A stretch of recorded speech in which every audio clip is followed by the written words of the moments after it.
Also tonight, authorities are turning to technology to fight the war on drug abuse. For the first time in years now, opioid deaths are actually down in Erie County, but prosecutors say that more needs to be done to keep up with that trend.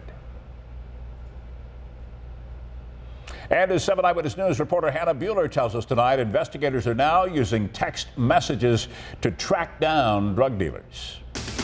It's a simple tactic that law enforcement says is working when it comes to locking up dealers peddling dangerous drugs on the streets. We've really made a concerted effort to change the mindset amongst the first responders, particularly police departments, and really get them to treat the overdose scene as a crime scene. U.S. Attorney James Kennedy says his office is prosecuting more drug dealers and tracking them down through the cell phone of the overdose victim at the scene. If we can show the death results from the drugs that a person provided, that person can be charged with a crime so that they face a mandatory minimum of 20 years imprisonment, maximum of life.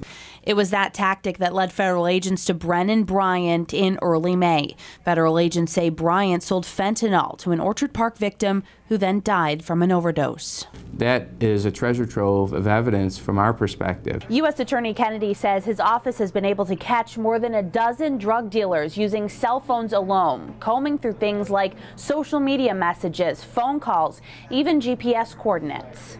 The evidence helps Kennedy's office prosecute the overdose crime as a homicide. The person who loses their expectation of privacy in their phone because they lost their life, how about using the phone to call a treatment provider to get help? Reporting in Buffalo, Hannah Buehler, 7 Eyewitness News.